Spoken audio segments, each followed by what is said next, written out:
Cher ami, votre vie est-elle un moulin? Un moulin où tout le monde peut entrer, tourner, brasser, repartir comme si de rien n'était? Un moulin où tout circule, tout passe, tout se vide, sans jamais rien construire? Vous n'êtes pas censé être un passage, un point de service, un open bar émotionnel pour les autres. Et pourtant, combien de fois avez-vous laissé votre énergie, votre temps, votre écoute, votre bienveillance s'épuiser pour des personnes ou des situations qui ne donnaient rien, absolument rien, nada, niet, en retour? Il y a des gens qui vivent dans une boucle. Ils donnent, ils s'oublient, ils se relèvent, et c'est reparti pour un tour. Toujours les mêmes schémas, toujours les mêmes blessures, toujours cette sensation d'être vidé, usé, utilisé, alors même qu'ils ne font que leur devoir, que aider, que aimer. Mais ce qu'ils ne voient pas, c'est que leur vie est devenue une machine qui tourne en permanence, alimentée par leur culpabilité, leur peur de décevoir, leur peur, leur besoin d'être aimé. Et vous savez ce que fait un moulin? Il tourne, sans jamais avancer. Ouais, il tourne sans jamais avancer.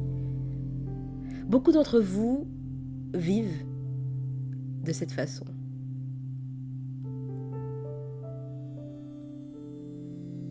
Vivez. Enfin, vous êtes nombreux à vivre de cette façon, le français même. Dans une agitation constante, toujours occupé, toujours à faire quelque chose pour quelqu'un.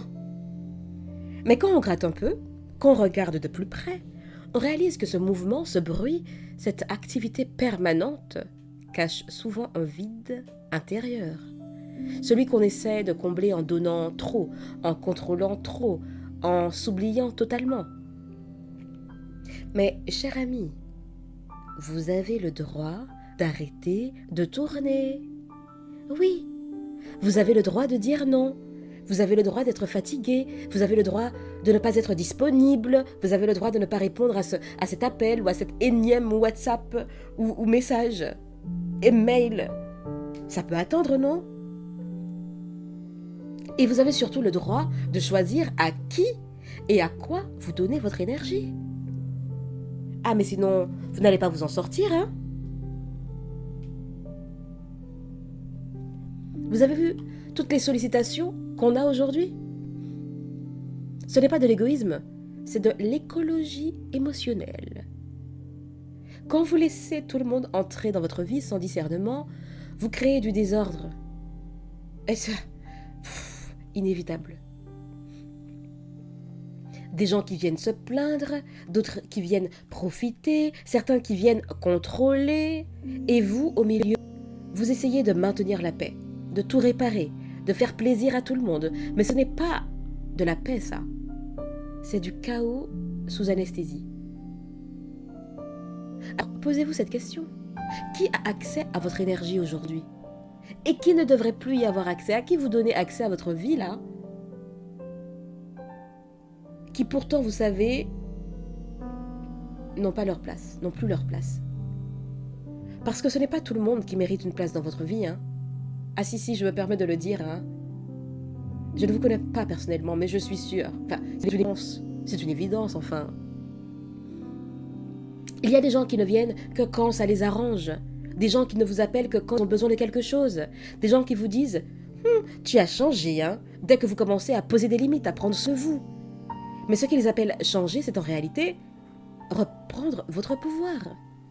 Hé, cher ami, votre vie n'est pas un moulin. Elle n'a pas vocation à tourner sans fin pour alimenter les besoins, les attentes et les blessures des autres. Il ne s'agit pas là de manquer d'empathie envers les autres. Mais enfin, votre vie est une œuvre. Et une œuvre, ça se construit avec soin, avec choix et avec conscience. Apprenez à observer qui épuise votre énergie. Aïe, vous serez surpris, hein? Aïe, aïe, aïe. Ouais, vous serez surpris. Car souvent, on vit la vie sans intention réelle. On se contente de go with the flow, comment dire, de se laisser porter par la vie, voilà, tranquille. Là, elle nous emmène, on y va. On veut être amis avec vous, avec nous, on y va. On y va. Mais non, non, non, non. Si vous êtes sur cette chaîne et si vous... Ce podcast est le deuxième ou le troisième que vous écoutez, vous avez dû comprendre que je prône le fait de vivre avec intention, de se projeter, de créer la vie, la personne que vous voulez devenir. Et de ce fait, vous ne pouvez pas laisser tout le monde entrer dans votre vie. On n'est pas dans le monde des bisounours. Donc apprenez à observer qui épuise votre énergie. Et surpris, c'est pas forcément l'inconnu là à côté qui passe de temps en temps. Souvent regardez dans votre cercle proche, très proche. Et donc, c'est des mots, mais avec des comportements. Les gens qui minimisent vos émotions, ceux qui vous coupent quand vous parlez, ceux qui font passer leurs urgences avant votre bien-être, ou leurs fausses urgences, souvent ce sont de fausses urgences.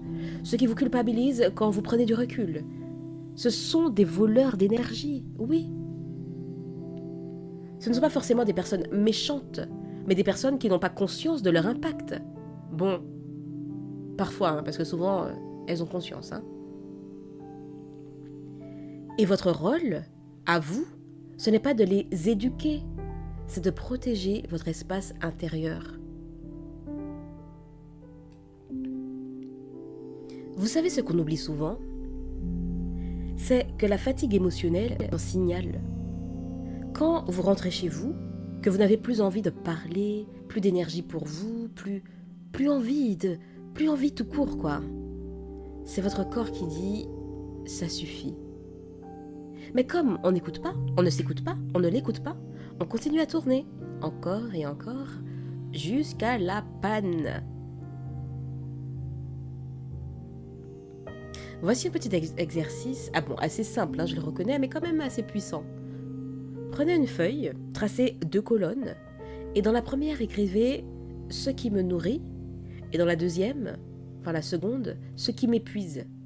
Et donc faites la liste, et soyez honnête avec vous-même. Cette feuille n'est destinée à personne d'autre que vous-même. Et puis, regardez la balance. Si ce qui vous épuise prend plus de place que ce qui vous nourrit, c'est qu'il est temps de reprendre les commandes. Donc lentement, réduisez les sources d'épuisement. Il ne s'agit pas là de faire un changement radical en un claquement de doigts, mais une décision par jour, un non à la fois, un espace de calme un soir par semaine, juste pour vous. Et non, ce n'est pas être égoïste, c'est vital. Et quand vous aurez peur de décevoir, souvenez-vous que les bonnes personnes dans votre vie comprendront vos limites. Et oui, d'ailleurs ça peut être un bon test. Mettez des limites et voyez ceux qui vont tout faire pour les franchir, ou ceux qui n'accepteront pas vos limites. Les personnes saines accepteront vos limites sans même chercher à comprendre le pourquoi du comment. Elles ne vous demanderont pas de tourner à vide pour exister à leurs yeux. Elles seront capables de donner aussi, pas seulement de recevoir. Ce sont ces relations qu'il faut garder, oui. Cher ami, cher ami, votre vie n'est pas un moulin. C'est un jardin. Et un jardin, ça demande de la patience, de l'entretien et surtout du respect. On n'y plante pas n'importe quoi, n'importe comment, n'importe où. On ne laisse pas entrer n'importe qui. Vous méritez de vivre une vie pleine. Vous méritez de créer du sens.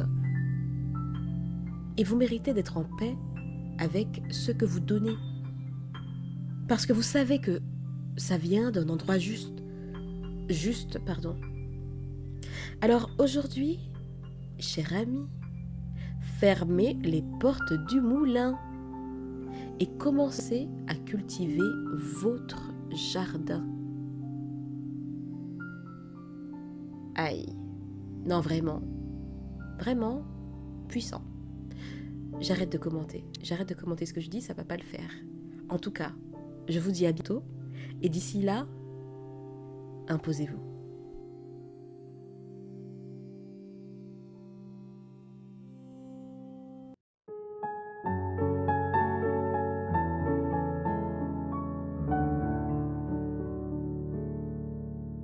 Ah oui, d'ailleurs.